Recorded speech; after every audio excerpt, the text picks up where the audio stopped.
Hi, and welcome to the X22 Report Spotlight. Today we have two guests, V and Dex, and I am very happy to have both of these guests on the X22 Report Spotlight. V, Dex, welcome to the Spotlight. Good to be here. Been a long time.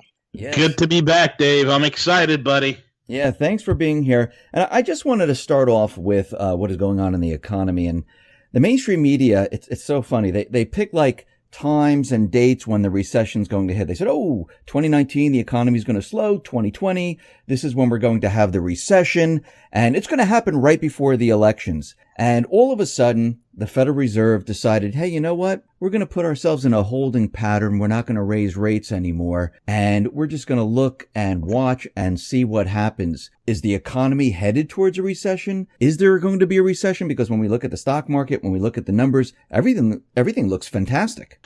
Yeah, I mean, the truth of the matter is, as far as what companies have been reporting, yeah, it makes it look like the economy is fantastic, but it's not. Let's be honest. The economy is not fantastic. It's only fantastic in the sense that they're laying off, thousands of jobs and having computers take over for that. And it's really more so a restructuring, though. It's not like, okay, well, these jobs are going away and nothing's going to come back in its place. There will be something to come in its place, but I would say that our economy is still under reconstruction. We haven't really done away with the old industrial system.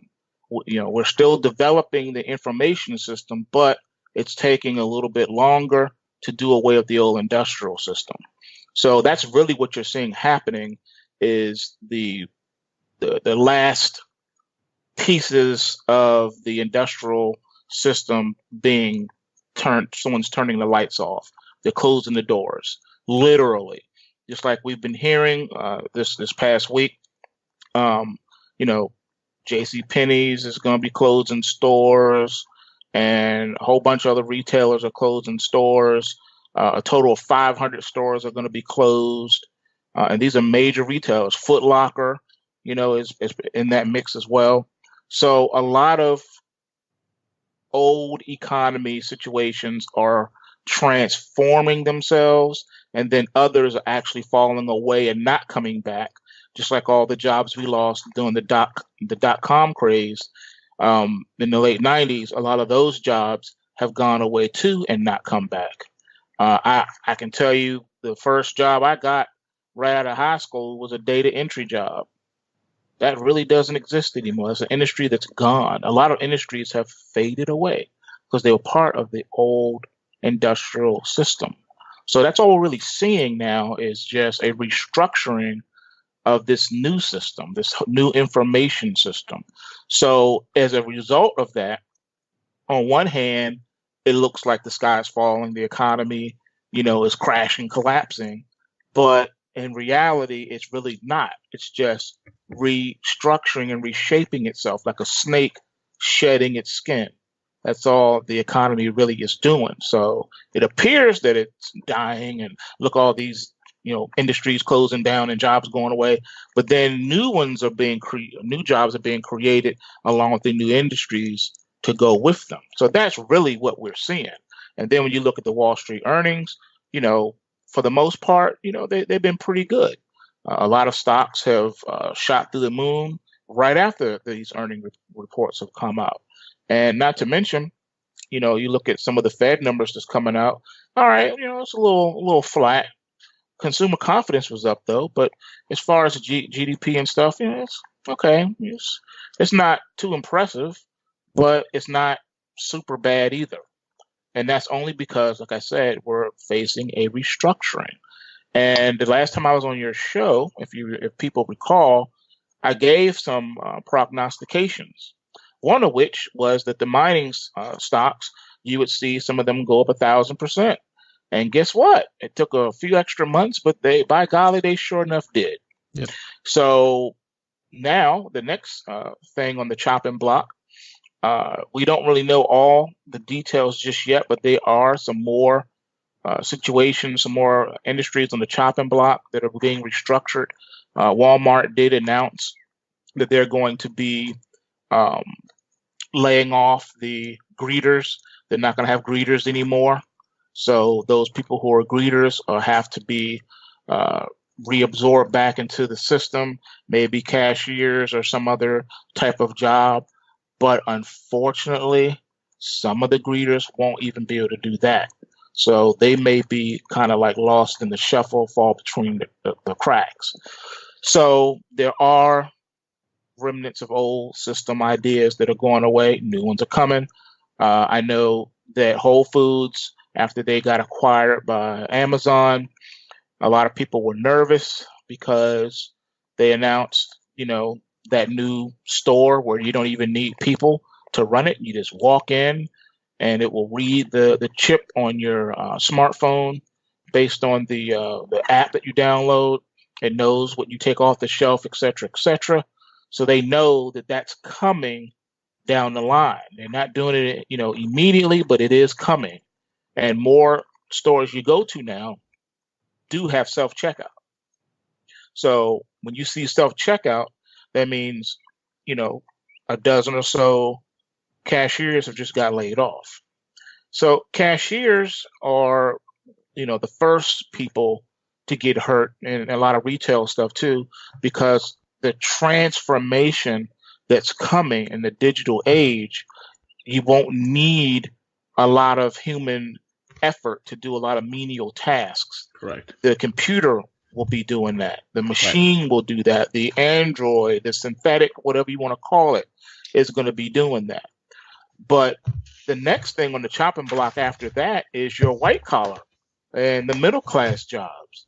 They also are on the chopping block because truth be told, all right, and this is going to be interesting.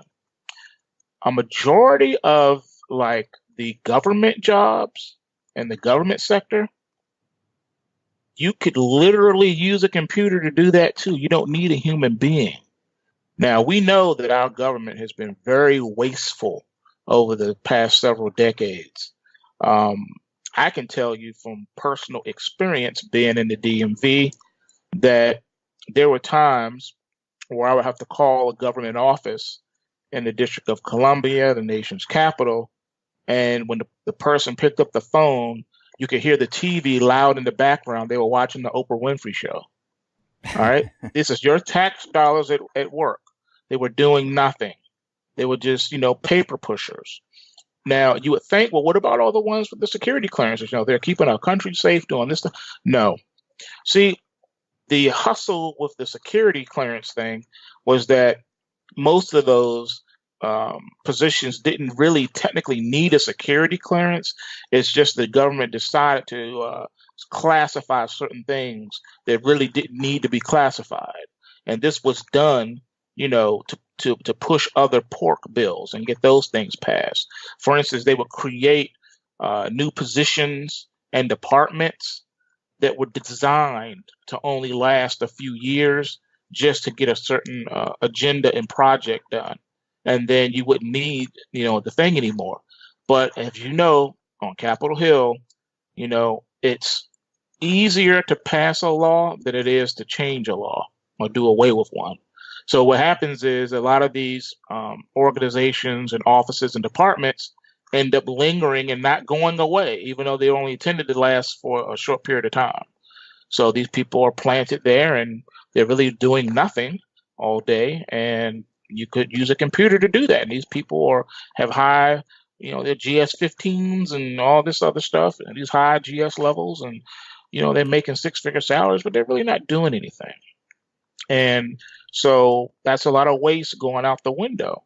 Well, it used to be thought and said that if you had a government job, you had job security. But when Clinton came into office, he shut all that down. For those that remember, when the government shut down during the summer back in the 90s, dozens of government entities went poof. They were gone. They got rid of them. A lot, right. And some of them they rolled up into other departments. So that I see coming again because you're not going to need all those people to do all those things. So what the government does without the privy people like us being privy to it is that instead of like announcing what they're doing, they just offer a bunch of people early retirements. Yeah. Right. And they almost force them to take it because what they do, they know most people, they be like, no, I don't want to retire right now. I enjoy what I'm doing. So what they do is they throw a suitcase full of money at them, literally, and say, go ahead and take this if you retire. If you retire today, you get this. If you don't, we're taking it away. And most people say, okay, I'll take the briefcase, and they're out of there. So that's what they do. And they just get people out, 20,000, 30,000 jobs gone, and they're not going to replace those jobs. They just want to cut those departments and slim down a little bit. I know that's an oxymoron saying government slimming down. No, the government doesn't want to, make itself smaller. It wants to make itself larger. But sometimes the only way it can make itself larger is first to slim down first. Yeah. And then it bulks itself back up. You know what I'm saying? On a different diet. And in this age, it's the information age. It's bulking itself up on technology systems like your level 5 that's coming out. All right. Yep. So when that comes out, that is going to create more glut because you're going to need more individuals running the machines and the data machines that's collecting all this data and stuff. Yeah. So it's a lot going on when you pull up the skirt of the economy and see what the government's planning. It's pretty mind-boggling. And now it's the Medicare thing that they want to do. All right. Hey, Dex, real quick, man. Well, I just want to chime in real quick before I lose this point. You made an awesome point, man. You said this is like a snake shedding its skin. Right. And you couldn't have picked a better example. Because what we're witnessing here, folks, this is what a lot of people don't get here. And Dex and I have been on the money every single time on this, right? What we're all witnessing is the death of the phoenix. So what's happening is that everybody's seeing the bird immolate. They're like, oh, look, the physical economy is dying. Manufacturing is dead, and it's all being gutted, and this, that, and the other. It's being done on purpose. And just like the phoenix bird, right? Just like the phoenix bird, that bird has to die. It self-immolates, and then the new creation springs forth.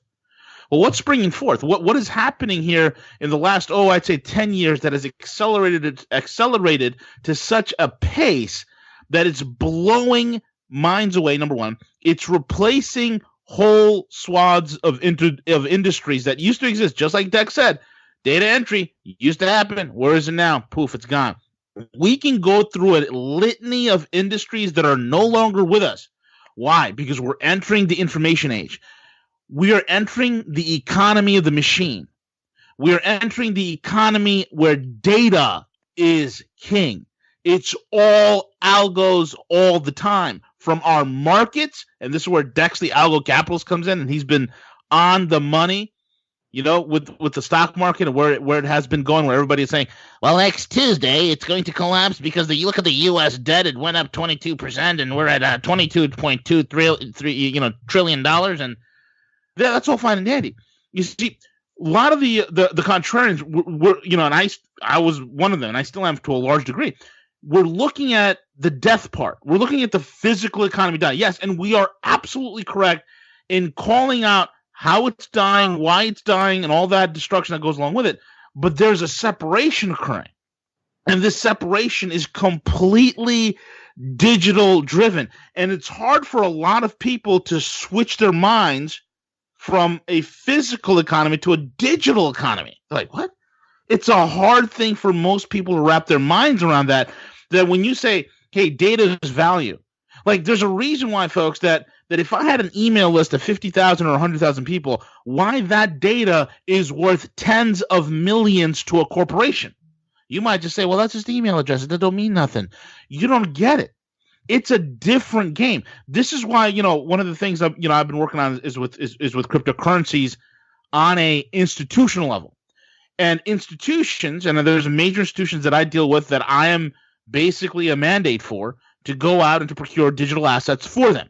Okay? And I want to show you guys something real quick. I'm start sharing this screen. Boom. Look at that amount. This was a proof of funds that was given to me early in the fall by an institution. And they've contacted me and said, hey, V, we need to get some Bitcoin. And there are large institutions. This is about 600 million sitting in an account. I have proof of funds of accounts in the tens of billions. Okay, where the institution is saying, "Hey, we want digital assets." Why digital assets? Well, they want it because of the simple fact that the digital asset, folks, is the internet of money. This is the machine economy. It's the machine currency. It's the machine's work. So all the physical stuff. Think about it. You know, Dex, you made another great point. You said, they're going to cut down government. Well, why is that? In the digital age where we're moving to high speed data, having humans involved slows things down considerably. So this is the shift, folks. When you have large institutions that are out there, spending, 600 million, $1 billion here, 10 billion, acquiring and getting in the digital asset space all the time, all the while telling you, Bitcoin's dead. No, it's very much alive. It's very much alive. And there's also getting to physical commodities, gold. The price, what's happening in the acquisition of gold on the physical end, on the back end in Hong Kong, from my partners, I tell you, it's been incredible, absolutely incredible. So there is a change, and that's what I wanted to say. Go ahead, Dex. Let me just play the devil advocate here. Yeah. I mean, yes, we see the death of an older economy and a birth of a newer economy. But we still have the Federal Reserve, the central bank system, where they're still loaning the government money. We're still borrowing money. The debt is still continually rising. I mean, don't we have to go, even though we're changing the economy, don't we have to go to the source and eventually get rid of all of this borrowing and all of this money wasting and things like that? Yeah. No. Tell you why. I said this before on my documentary on YouTube. There is no collapse. They could run the debt up to 1 million Googleplexes. Yeah. And still not crash the economy because it's a different economy. Now, I know people are going to say you don't make any sense because math is still math. Numbers are still numbers. And if your debts are outpacing your income, you're bankrupt. I know that. I understand that. But the way the new economy works is that I'll use the Federal Reserve and the central banks as the example. They are now put in a situation where they literally control every financial aspect of said economy. And when I say control every aspect, they control the money flows, which is more important than anything else. The person that controls the money makes the laws. All right. So central banks control the money. You cannot move money without them knowing and giving you approval to do so. It's just that simple. Why do you think there's so much problems, down in South America? Because the central banks have decided that they're going to cut off the money flows. When those money flows are cut off, you can't pay your bills. It's the equivalent of the government freezing your accounts. You can't do anything. You can't pay anybody and no one can pay you. So you can't acquire the things that you need for survival. You can't do anything. You can't run your government. You can't do anything. So when you allow the central banks to control the money flows, then they control literally the country. And you can say, in this case, literally the world. And that's why we have been moving from fiat physical to digital fiat, non-physical assets. That's what this is all about. So are you that saying doesn't apply here? Well, go ahead. So what you're saying is we still have the central banks. Wouldn't it be better to get rid of the central banks? I mean, if you look at Bitcoin or any of the cryptocurrencies, they're created without interest attached to it. Correct. You're right. Wouldn't it be better if we as a people created our own currency without interest attached? Wouldn't the economy run so much better? I agree with you 100%. And it could right. be that in a perfect world, they would do. We would do that, but that's not going to happen, and that's not the world we live in, and it's never going to happen. Remember this too, folks. Someone is always going to want to lead. You can do away with one dictator, another one will rise up. You can do away with one army, another one will rise up. It doesn't matter. Someone's always going to want to lead, and because human beings are fallen creatures and sinful, there are always going to be wars. There's always going to be chaos, and it's never going to stop. And it's never going to be perfect. You can give us the perfect form of government, the perfect set rules of laws, and there's still going to be corruption. At the end of the day, it's corruption. It's gross, rampant corruption. So this way, the people who are the most corrupt get to control everything else around it. The corruption is now your governmental system. The corruption is now your central banks. That's where your corruption is. They're the ones that start the wars. They're the ones that fund the wars on both sides. They're the ones that send out hit squads to take out elected officials so that they can install a puppet official. This is corruption. You and I don't have that kind of power to do that. The so-called nebulous government is the one that does that. So no, it's not going to hurt and kill itself. No, it's not going to allow for, free money flows among the people without their involvement. That's why they've made it and passed laws and use force and military force to back it up, and the fear and threat of violence that every bank, even not located in the United States, will bow and bend the knee to this Federal Reserve System, to this central bank system. That's why it will never be. We have a little bit of breathing room with the cryptos. Thank God for that. Don't know how much longer that'll last, but understand these central banks that run the money flows will never allow for what you just said. They will drop a nuke on that country first before they allow that to happen. Well, I mean, and they demonstrated. This is the third central banks the U.S. had, and we got rid of two of them. There's still a possibility, and I don't like to say never ever, because I notice whenever I say that, then actually the opposite happens. I mean, there is always a chance if you do it correctly and maybe have certain nations working together to get rid of the central bank. It can still happen if you have a coordinated effort. I mean, we got rid of two of them already. We're on our third one here in the country. So we now have cryptos, which is a great, way to separate from the central bank system. And I think there's many other ways of destroying the central bank system if it's done correctly. It is a alien life form. It is a combination of a fungus and a virus. You just admitted that we've had three of them. Why have we had three? Every time you get rid of it, it comes back. It's never cured. It's never dead. So it reminds me of one of the other movies when he said, "If it ain't Alice, it ain't dead." So because Alice is not here to kill the Jabberwocky, that's what we are. If you kill it, it's just going to come back. There's always going to be someone, like I said, that wants to lead, someone that has power and influence, i.e. military muscle, with the threat of violence to back them. And that's what we've been seeing. And now things are going to such a technological advanced stage that it's going to be impossible to remove said monster, because it's not just a centrally located monster. This monster now is global.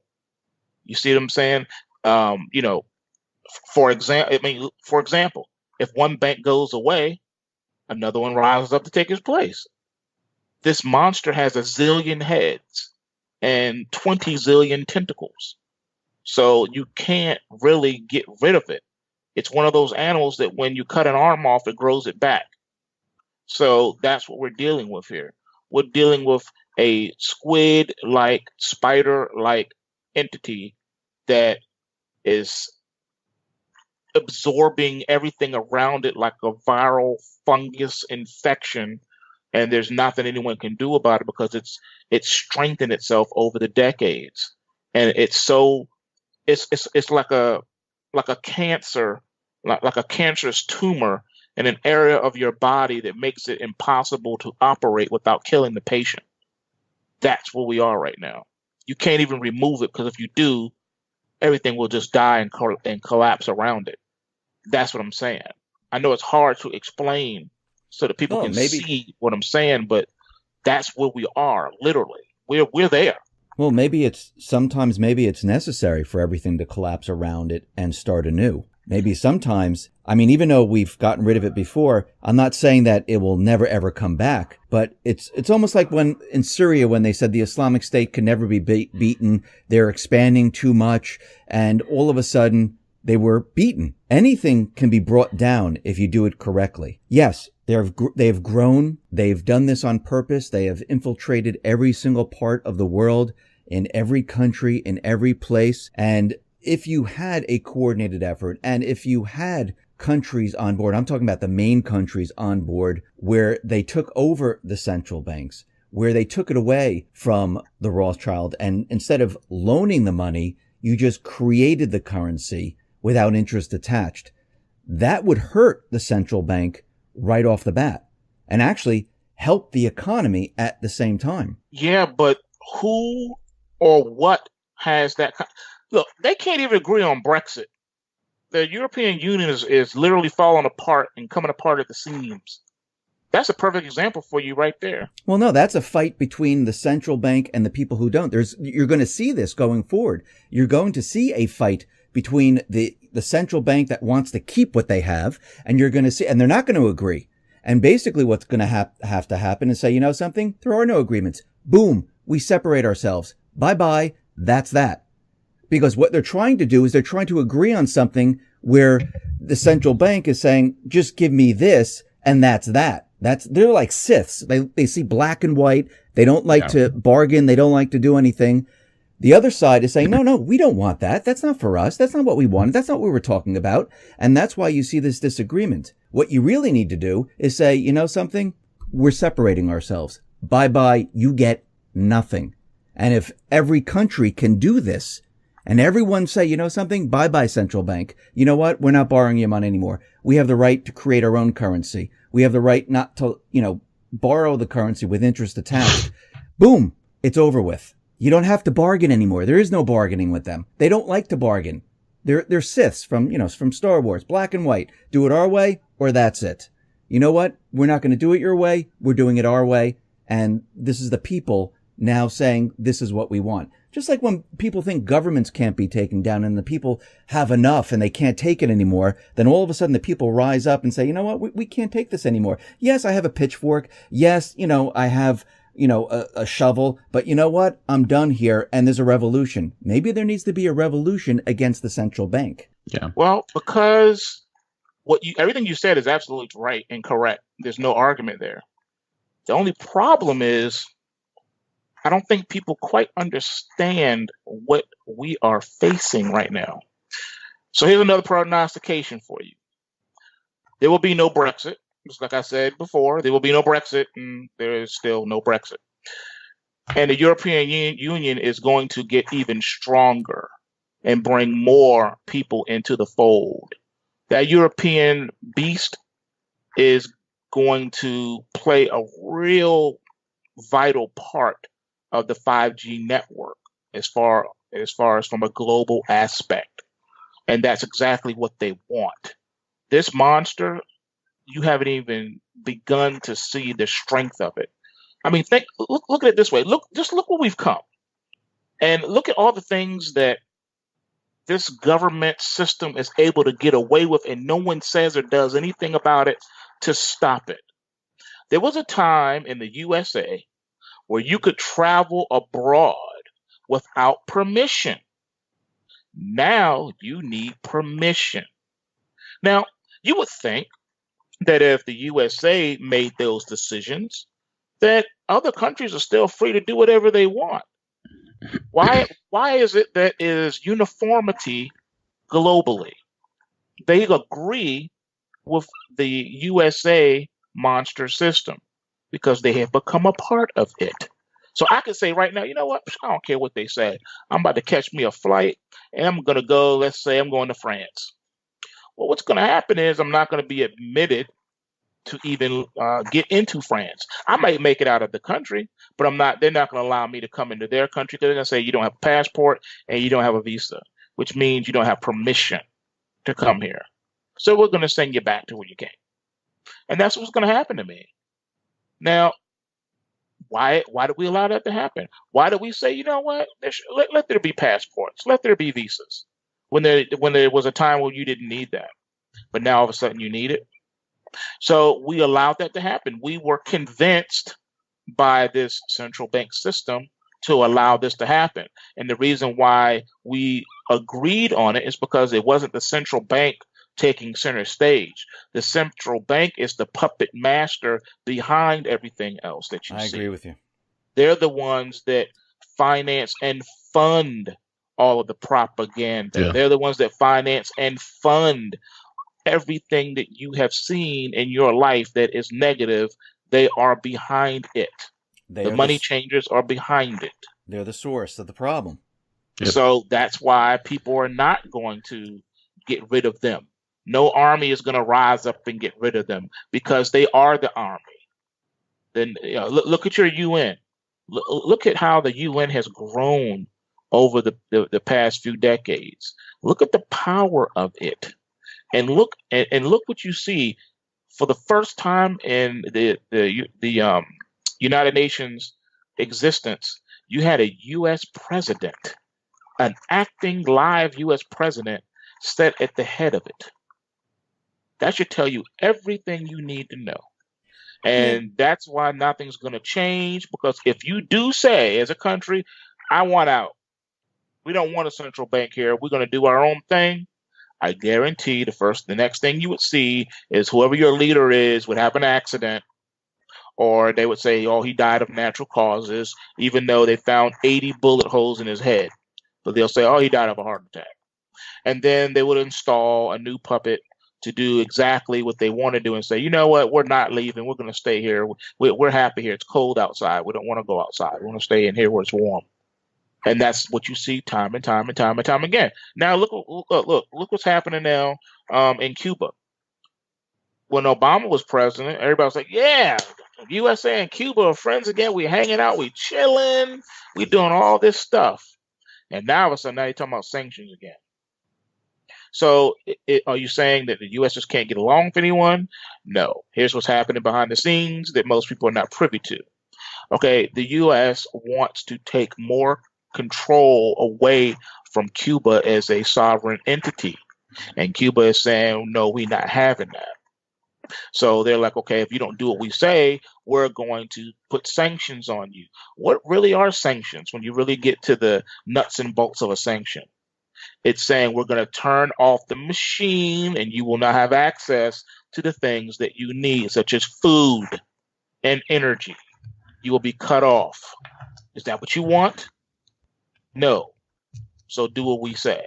This is. I'll chime in real quick in terms of the international scope. U.S. sanctions are meaningless. They have no power. The U.S. is a dying, toothless tiger on the world stage. They're not ahead of any sort. Look at the last several meetings on every single major global hotspot that has occurred in the last 5 years. U.S. was not even on the bargaining table. They try to interfere. They try to do their typical deep state tricks. Their proxy groups: ISIS, Al-Nusra, Al Qaeda, Al Qaeda, you name it. It's done nothing. Their sanctions on Russia. Physically speaking, Russia has the lowest debt of any nation. Their economy's humming. They've actually thrived in the sanctions. Why? There's a decoupling. There's a de-dollarization that's going on. That's not only inevitable, but it's visualizing. We're seeing a system change. And there's two systems on the world stage right now. One is a new emerging one, and one is a dying one. The Anglo-American power structure. I mean, you look at the rift just between Germany and the U.S. Just look at that rift. Look at that. Look at the beef over the Nord Stream 1 and 2 pipelines that are coming in from Russia. The fact that they've snubbed U.S. shale instead of they snubbed it, and they're rather going with Gazprom, with Russian energy. Look at the world stage, how you have a multipolar world emerging, and I am celebrating that. It is a new world. Now we are celebrating the multipolar world. We are seeing the emergence of a new monetary system that's coming out and being. And there's a lot of decentralization coming along, but and here's the but: the same players are still there. They haven't gone away. Nobody's gotten arrested. They're not thrown in jail. They're not, the same players who are. I mean, case in point, like I said, earlier that I'm brokering digital assets for large, SEC and FINRA licensed institutions. So when you look at the majority of cryptocurrency, the only cryptocurrency that matters right now on planet Earth is Bitcoin. That's it. All these other altcoins don't matter nothing. They're all riding Bitcoin's coattails. When Bitcoin's up, they're up. When Bitcoin's down, they're down. That's just the way it is. And when you look at the fact that 97% of Bitcoin is controlled by less than 4% of the wallets, then you look at the fact that the like 90 some odd percent of the wallets of Bitcoin that's out there has less than $100 worth of Bitcoin in it. It's the major players that are controlling it. It's the same people. Now we could have an argument: is it a team A or team B? And who is it? Is it platform A? Is it platform B? Is it world system A or world system B that's winning at this point? And I'll tell you, there is a multipolar world. And globalism in its traditional sense, it's fracturing big time, and a lot of that stress we see from the yellow jackets to the pro Brexit protests that are exploding all over Britain right now. Populism is what they're calling it. Everywhere in the world is on the rise, and there's a lot of chaos. All of this is because the old system's going away. The dollar is going to get replaced as world reserve currency. There's no point for it anymore. And people are saying, oh, it's going to be the Chinese. The Chinese are going to make the yuan the world reserve currency. No, not at all. China has no regard. I mean, they have no desire to be world reserve currency. They want to have an option of their currency being on top of that. But this new system, what they're rolling out, and you see the heavy investment in blockchain technology on both Russia and China. You see it in South Korea. You see it in Japan. Okay, and you see in the majority of the world, things are getting decentralized. Things are going blockchain. We're going to have some sort of cryptographic currency, folks. There's no doubt about it. There's going to be some sort of a cryptographic dollar, some sort of digital currency. And heck, the dollar is, for all points and interest, without a blockchain involved, is technically a digital currency. I mean, no one's, the majority of dollars are just ones and zeros on a computer screen. So this transfer is happening. But the U.S. as a global world power and 300, 400 years of Anglo-American or the Anglo or British banking, the Rothschild banking system, that's coming apart. That is coming apart, and that is something that's being pushed to the far corners. What the new system is right now and how it's going to emerge, how it's going to play out, I don't know.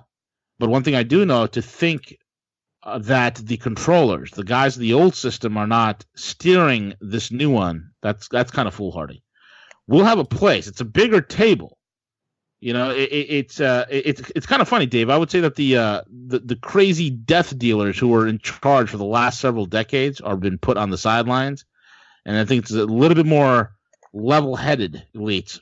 Sad to say. I mean, it sounds like blasphemy, but these guys ain't going away. They're just tweaking things. This tweak has done a few things. Number one, it's bought us some time.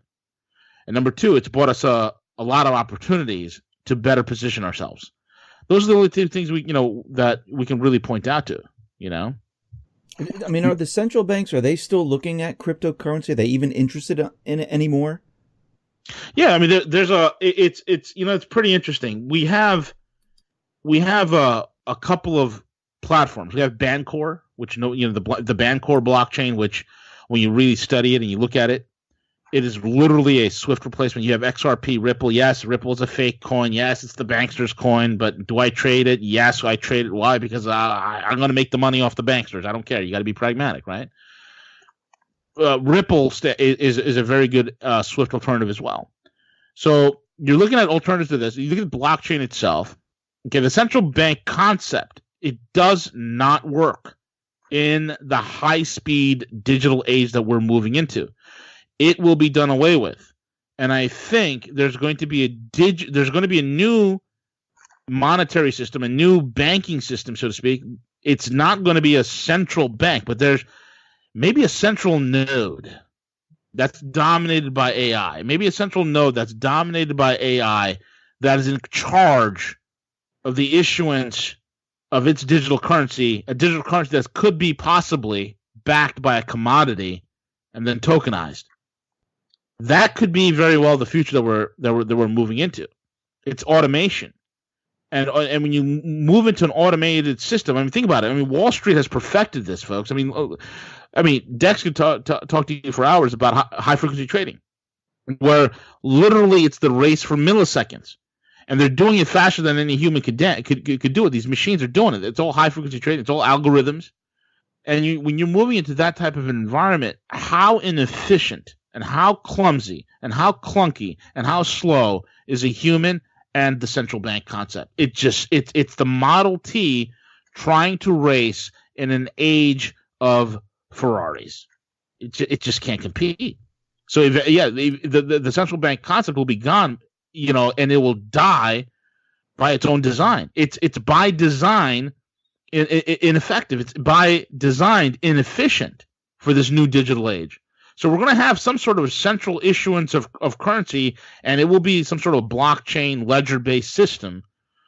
But to think that the power brokers, the ones who have the real wealth and the real power, are somehow absolved from it, no, that's foolhardy to think. They're in on it. They're driving it. It's these institutions that are driving the development of cryptographic currencies. I mean, look at what's it called? Digital Currency Group, DCG, right? DCG is a huge player. Digital Currency Group. Nobody talks about them, but most people don't know that DCG owns Kraken. They own Coinbase. They own, I mean, the list goes on and on and on and on. They own hundreds of exchanges. They own thousands of OTC desks. They have their hands in on everything. And who's funding DCG? Well, it's the biggest players in the game: Goldman Sachs, JP Morgan. It's not going away, folks. It's evolving. The whole system's evolving. So, yeah, our current system is collapsing. It's imploding onto itself, and there's a new system coming about. And how that exactly is going to look like, I don't know. Right now, I just feel like an elephant, like a blind man groping at an elephant, trying to describe to you what this animal looks like. It's very foolhardy to say, hey, this is what it's going to look like. We can postulate right now what it's going to look like. And we could have some guesses, but we don't know yet.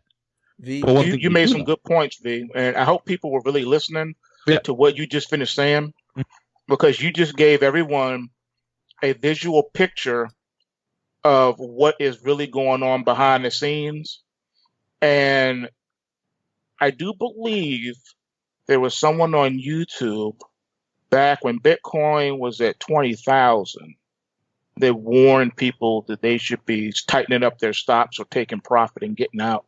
Yep. I forget the name of that channel. I think it was a certain man by the name of Dex. Algo Capitalist. There you go. That's what that YouTube channel was. And I also believe that someone spilled the beans on the whole crypto complex and said that the central banks were starting to get involved in it, so that they could try to control it or manipulate it in some way. Yep. And then I think the same person warned people that big, large institutions were getting involved. I think that when I said those things, people laughed at me. I got all types of terrible, things that people said, to me and stuff, threats, everything. The typical arguments: you can't control Bitcoin. Bitcoin is decentralized. Bitcoin is one of the most centralized things out there, folks. Yeah, you can't, physically manipulate Bitcoin the way you'd manipulate a fiat currency, correct? But when you look at the biggest miners of Bitcoin, and again, I'm telling you, somebody who plays in the space in a very large way. So you look at the six largest miners in the world of Bitcoin. Okay, the seven biggest miners. Okay, the seven biggest miners of Bitcoin on the entire planet. 6 of them are in China. How do you not be centralized? And I just said this: like 97% of all the Bitcoin is held by less than 4% of the wallets, and they're all large institutions and or very wealthy individuals. It's not your average mom and pop. You can't tell me that Bitcoin is decentralized when the average Joe on the street can't even utilize Bitcoin to buy a cup of coffee. What's so decentralized about that? And it's funny because, again, I was told I was an idiot. I didn't know what I was talking about. I need to stick to stocks because I didn't know the first thing about cryptos. Remember that? And now that the Bitcoin is falling to 3,000, where are all those people? I don't hear no noise. Well, Where are all the prognosticators? Where did they go? what do you say to people when they say, okay, Bitcoin was at 20,000, now you're saying it's 3,000, and people are out there, and I think in the beginning of the show we said that people are saying that Bitcoin is dead. Is it dead? Is the blockchain done? No. And again, Dave, I can show you proof of funds for institutions that I'm working with. These are large FINRA and SEC licensed and regulated institutions, some of whom are household names. I cannot even mention names. That's why I bleeded out the names. You could see it. These numbers are real. And I'll tell you right now, there's a reason why these players are in the game. They're not stupid. They have some of the smartest people in the world working for them. Number one, some of the most the most brilliant engineers, software wizards working for these institutions, and they are all in on Bitcoin. Why? Because they are going to financialize the hell out of Bitcoin and other cryptocurrencies, but mostly Bitcoin. They're going to financialize the heck out of it. Why? Because it is the new market for yield. It's a liquid market right now. There's right now a lot of liquidity being jumped into it. They're going to financialize it. They're going to play it, and they're in on it. They're absolutely in on it. Does that mean they could control the price? No, but they can manipulate the price, number one. Number two, they can regulate it, because let's be honest here. If you're sitting on $10 million worth of Bitcoin, how are you going to liquidate it? Where are you going to get the dollars from? See, you got 10 million in Bitcoin. Okay, good for you. You're a Bitcoin millionaire. Okay, very good. Congratulations. Now go buy yourself something. Go buy yourself a cup of coffee. Can you do that? No. Somehow you got to get into fiat. And that's the choke point. They got the nodes covered.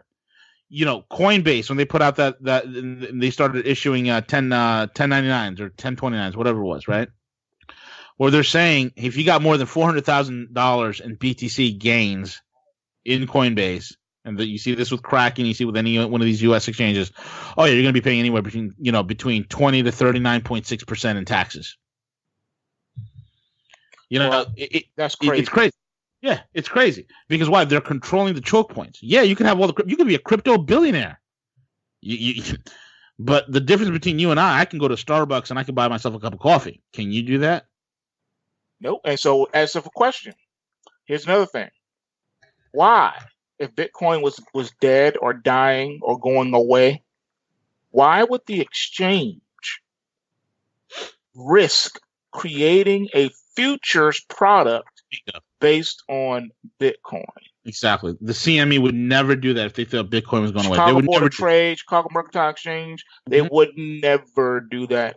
And why do you think that every player, every financial instrument on the planet is trying to get in on it? They want a blockchain bond. They want a blockchain.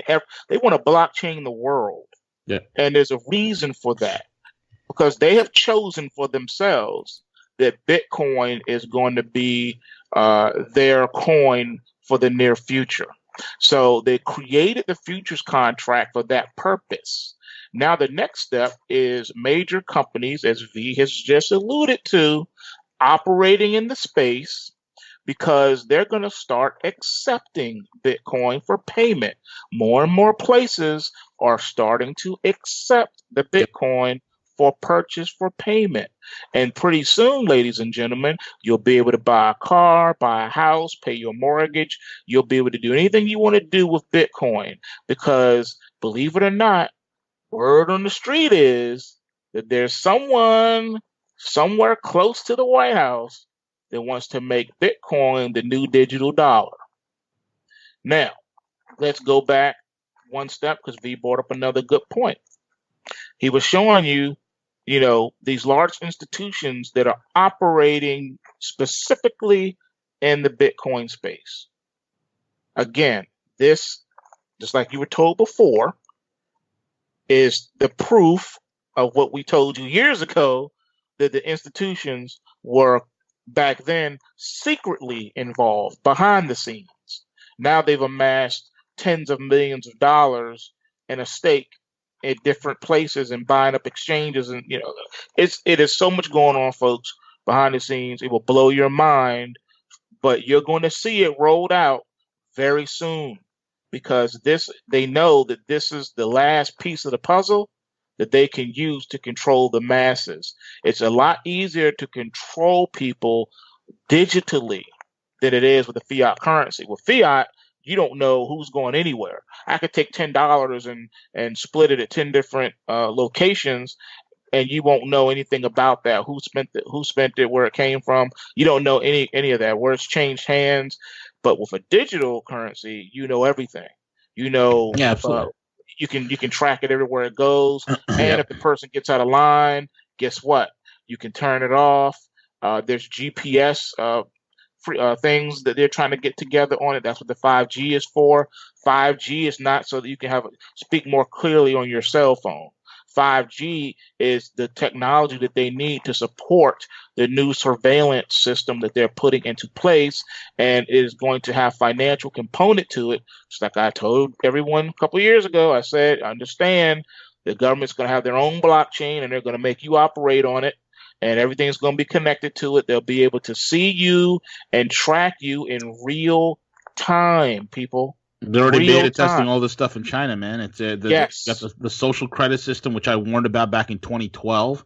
Right. I was saying this is a beta test where they're going to take your social media, digital dossier, your preferences, your likes, all the places you shop, you went, your political leanings, and all that is going to be calculated into a credit score, a new credit score.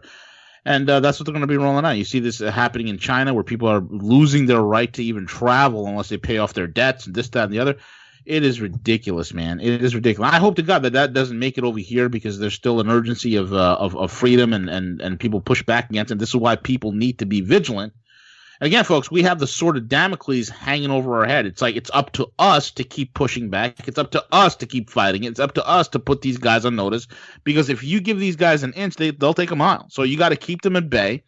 And as long as we keep them at bay, them being kept at bay creates a little bit of a playground for us to amass wealth, for us to change lives for ourselves and for our family members. You know, they're in the midst of the chaos. There's always opportunity. And it's also funny, Dex, that the Chinese word for opportunity and chaos is the same word. It's the same word. Crisis and opportunity is the same word in China. That's powerful, isn't it? Let me just clear this up for people that are listening to it, and I'm listening to you speak. When you say that they can track everything, isn't this kind of scary, using the blockchain where you can track everything that people do? No, because that's not how they're going to sell it to you. They're going to sell it to you with all the positive aspects of it. Now, we need to be fair, and we need to discuss these positive aspects. This new technology is so advanced and so incredible that not only does it have facial recognition capabilities, but it can even I don't want to say it's body recognition, but it can literally it has pick gait you out recognition in a as crowd. well. Yeah, it can tell by your movements, the way you walk, stand. It can pick you out in a crowd without even seeing your face. Yep. And not only that, but why do you think they're trying to make everything smart? You know, the smart home, the smart car, everything's smart, everything's connected to the internet. Right. So that's part of it. You know, that's just another way of saying blockchain, because the only way you could connect everything like that is through a blockchain. Doing it on the internet is not good enough, because then you lose control and everything's all over the place. They want to have it centralized and connected. I'll say this because I know we're running out of time here. When you look at every single blockchain, right? You look at the code. Okay, you break it down. You'll see it. You'll see this on the white papers from the early on blockchain stuff, even with early on with Satoshi, this and the other. You'll see one name happening all the time, everywhere. MIT. All the time. MIT. You see, I mean, this is stuff you can look up, folks. It's MIT's all over it from the beginning.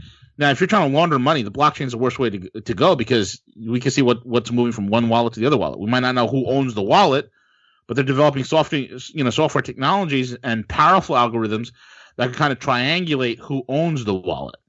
So, it's getting trickier and trickier to use certain digital currencies. I mean, there's some really good digital currencies that I like Monero, Zcash, that are, serious, powerful, robust cryptocurrencies with